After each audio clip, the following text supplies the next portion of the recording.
mayam ainane mamang da hai gibu mapani makon ta ding no to burai aidi mayam da taraga nuai roi dara hai nai na dun hai bani ba ina om nai gon da hai dai video khuding da hai thawai ta na chakem che pom ba che pomjer a thongi me ba thong ba chi ga ne aina ne hawai cha do kui le ba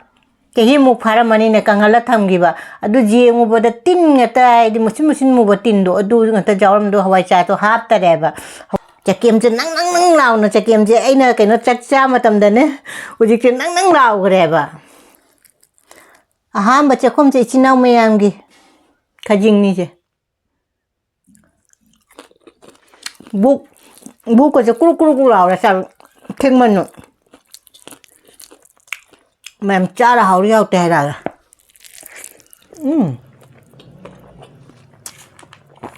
mình mới xin ra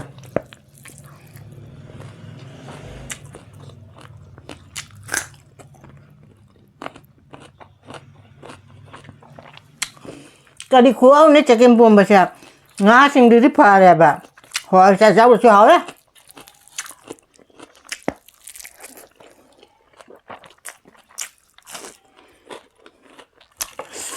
Bora itu hawe. Ini Chagempomba pom ya bak. Aduga kerang asi se Chagempomba se. Di hawai cha ina ne chahi mamang da kangan na thamgi bado adu da ina du tha ga Chagempomba ge ne hawai cha da pujiang bu da tin ngata chang lei ram me. Tin muchin mu tin ngata la kai no tha lei ram me. Adu na hap lei tere hawai cha su lei tere mina hawai cha hap tan dum Chagempomba ni. Achiga leire Chagempomba da thang na bai nga khajing ka nga jai ka loi to da tham ma bane ba aduga hawai cha do jaram dare Chagempomba se atai ni machal loi sure ba hawai cha do jaw do do khra nuai tare kai nga se thak chal lage nga se khajing chu jaw re nga sang a jai ba doi nga taw ba ni ne adu loi jaw re ba adugo ne hawai cha do jaw do do wakhandi kyam nuai re na hawai cha lei ye chin Chagempomba cha ge ko ai na thong ja bane ba kai dau ni hawai cha jaw da Chagempomba ai do jinga se kai no taw na thamjari mi ko Chagempomba cha do ri ai na ai asa do hawai cha do lai ai na du ge sa da ne ba ai na khalam mi do Chagempomba se sok taw ja ni sok taw salaga sok taw ra ge na ne jira moro na ko ti taw ra sok taw ra ge kai di mani panglus na chon da ha kare ra si sok taw na bai ne sok taw ra ge sok taw chal lage aja khai ri Chagempomba chai jam pa me ba khoi su pi ngai ta ne khoi boi cham cha re ba hangam ma tam da ne loi de Chagempomba thong ba jam nai de khut ot tui ma thau tai ba aduna sai de na o kai no taw ra thong ba ni na wakhan do jam nungai na ne ai hawai cha lai kai na taw na thong jeri me ba ado hawai cha do jaram dramina kara bit thanda de ai du loi de yam si moro ko chobi se ne tangai khai ra ga bora oina haura ge ton se thilla ga nga hak tham me ba ne ji bora haura ge bora se ne hapat pa haura ge bora se ne on tho e ba naina Singju suram bane to khai diri bora se haura duga phajabana loire ko thok pa su jare mulle sina mathangi bora ne siju ko thok pa jare ne mayam bora se hauba loire morok bora se sigi Mathel se Chagempomba khajinga hapaga achiga leire gajar leire morok ki pokora leire de kangawoma leire Mathel se Chagempomba Mimi Singju Matendi sitane mayam punama rekha nai kok no na khoram jari ngasi su mubang ama pore mayam aina ne ai di video khuding da hai do ina mapan gi makhon do taraga mayam na nungai roi dara hai na hai bane ba adum atai muk video kaino mubang torak pada atai hai ra roi adu ngasi gi mathen che ai che thawai ta na Chagempomba che pomjer a thongi me ba thong ba chi ga ne aina ne hawai cha do kui le ba ꯆꯍꯤ ꯃꯨꯛ ꯐꯥꯔꯝꯃꯅꯤꯅꯦ ꯀꯪꯍꯜꯂ ꯊꯝꯈꯤꯕ ꯑꯗꯨ ꯌꯦꯡꯉꯨꯕꯗ ꯇꯤꯟ ꯉꯥꯛꯇ ꯍꯥꯏꯗꯤ ꯃꯨꯁꯤꯟ ꯃꯨꯁꯤꯟ ꯃꯨꯕ ꯇꯤꯟꯗꯣ ꯑꯗꯨ ꯉꯥꯛꯇ ꯌꯥꯎꯔꯝꯗꯣ ꯍꯋꯥꯏꯆꯥꯔꯗꯣ ꯍꯥꯞꯇꯔꯦꯕ ꯍꯋꯥꯏꯆꯥꯔ ꯌꯥꯎꯗꯕ ꯆꯒꯦꯝꯄꯣꯝꯕꯅꯤ ꯃꯤꯃꯤ ꯁꯤꯡꯖꯨ ꯂꯩꯔꯦ ꯒꯥꯖꯔ ꯂꯩꯔꯦ ꯃꯣꯔꯣꯛ ꯕꯣꯔꯥ ꯀꯥꯡꯉꯧ ꯑꯃ ꯂꯩꯔꯦ ꯆꯒꯦꯝꯄꯣꯝꯕꯁꯦ ꯇꯦꯡꯒꯣꯠ ꯑꯅꯤꯅꯤ ꯆꯤꯒꯝꯒ ꯑꯗꯨ ꯃꯌꯥꯝ ꯆꯥꯕ ꯍꯧꯔꯁꯤ ꯈꯨꯠꯀꯗꯤ ꯍꯥꯝꯃ ꯂꯥꯛꯑꯕꯅꯤꯀꯣ ꯐꯝꯃꯃꯤꯅ ꯍꯥꯝꯃ ꯂꯥꯛꯑꯦ ꯁꯤꯗ ꯊꯥꯡꯗꯣꯛꯈ꯭ꯔꯒꯦ ꯑꯗꯨ ꯃꯌꯥꯝ ꯆꯒꯦꯝꯄꯣꯝꯕꯁꯤꯅꯤ ꯈꯖꯤꯡꯒ ꯇꯧꯔꯒꯅꯦ ꯆꯒꯦꯝꯁꯦ ꯅꯪ ꯂꯥꯎꯅ ꯆꯒꯦꯝꯁꯦ ꯑꯩꯅ ꯀꯩꯅꯣ ꯆꯥꯛ ꯆꯥ ꯃꯇꯝꯗꯅꯦ ꯍꯧꯖꯤꯛꯁꯦ ꯅꯪ ꯂꯥꯎꯈ꯭ꯔꯦꯕ ꯑꯍꯥꯟꯕ ꯆꯥꯛꯈꯣꯝꯁꯦ ꯏꯆꯤꯟ ꯏꯅꯥꯎ ꯃꯌꯥꯝꯗ इलागे खजिंगा जावरगा चकेम्पोम्बसे मिमी सिंजू सिसु हापगे दुगे उठागरे मिमी सिंजू का लोबनो अहांबा चक्कोमसे इचिन इनाउ मयामगी अइदी सिंगाना खा थक्खिगे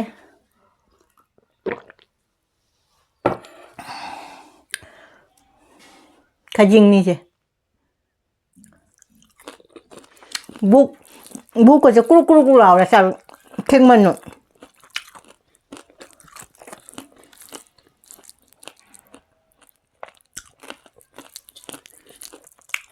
मैम चारा हाउरी आउट है रागा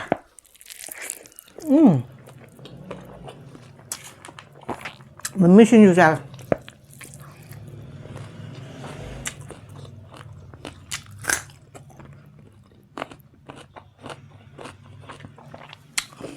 कदी खुआओ ने चकेम्पोम्बसे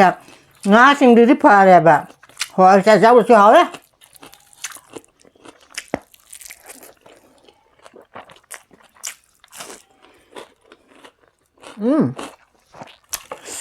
buah so hawe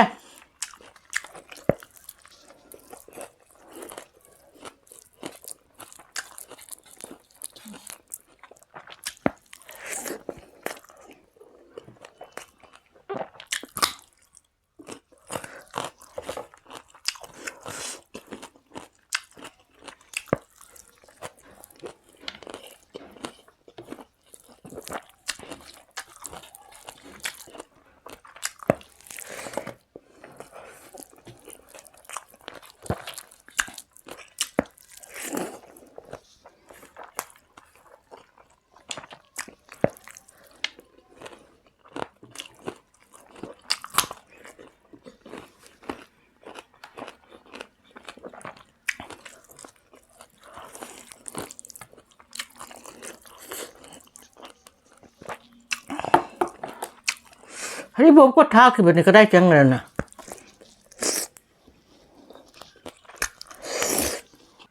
चकेम्पोम्बसे कोई जो जाम चारे अखोई बोगना ने अखोई इंधम था से अइंग मतम हंगाम कइनो तौ मतम दा जाम चारे अखोई ना कमाई तौ Cheng अनौबदो अदुगी चकेमदो अदुना pome चायबा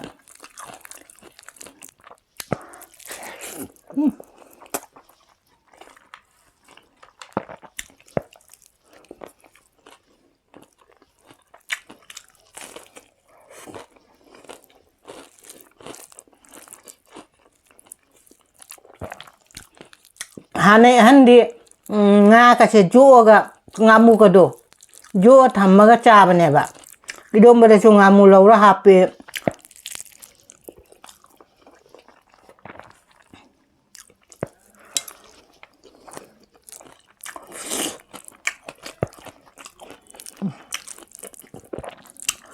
kali khuaw no ne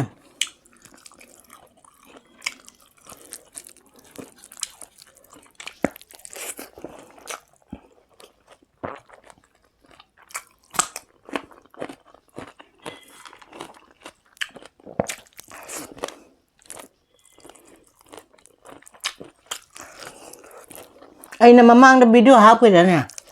khajing mukanga asang le pudo aduga khajing ji ju thammauri ba mukanga si su jairaga ngasang ga sa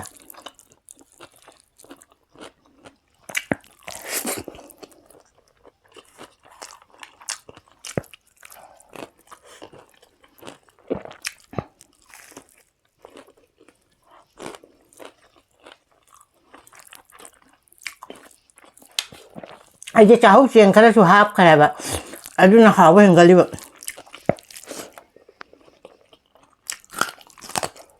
Còn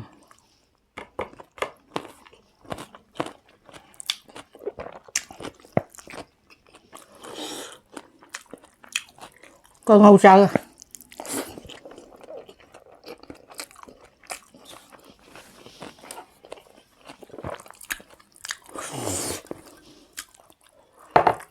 ai chứ ôi nó tiếng của đàn ní bộ đấy chứ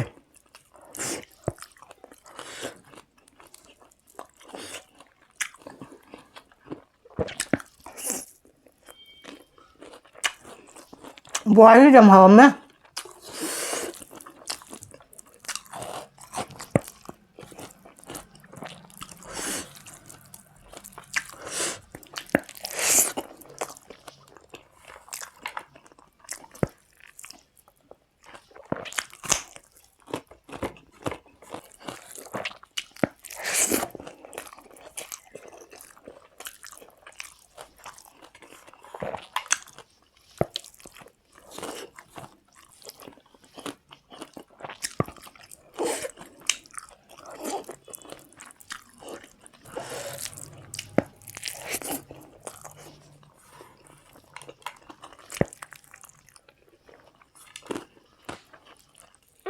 아주 짜버려 왕왕 버섯 맛좀 내지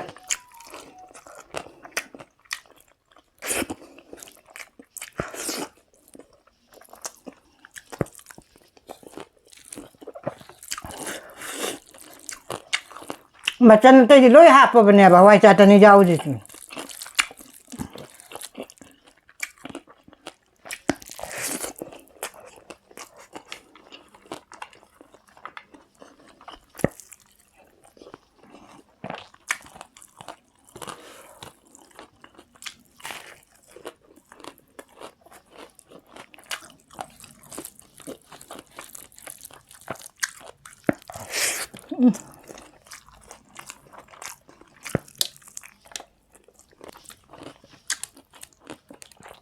Singju je op wok te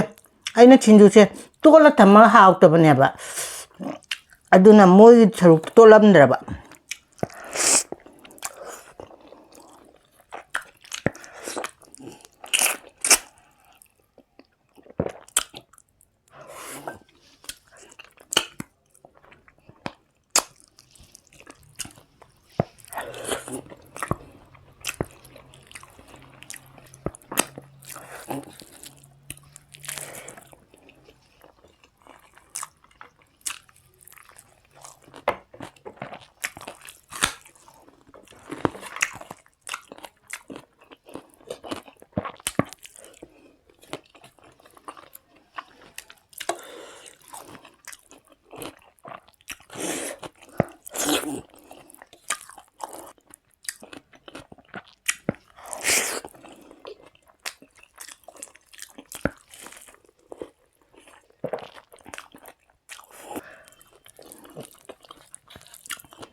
tengok dah ni siap jauh dah dah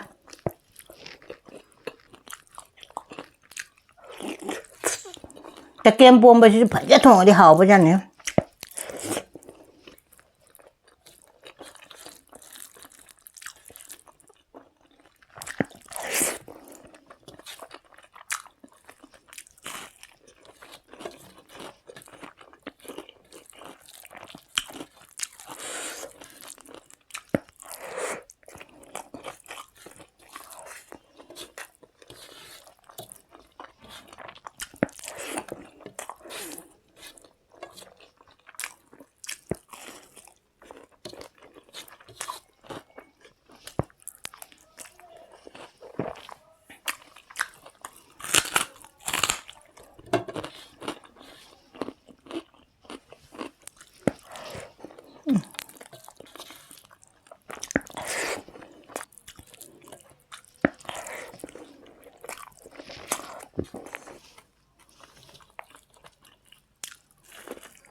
Chagempomba tenggot ani ne na chai ji tenggot chi chu apik mate ko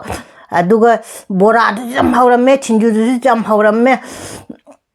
hawai cha jau da su jam haurame ngasi Chagempomba che ano bai chini nau na gi video ase jeng ba nungai ra di subscribe like share nuksiba comment ma tawbiramo hana di jeng bai chini nau na nuksina comment tawbiramo handak che gi video ase comment jam lakte mayam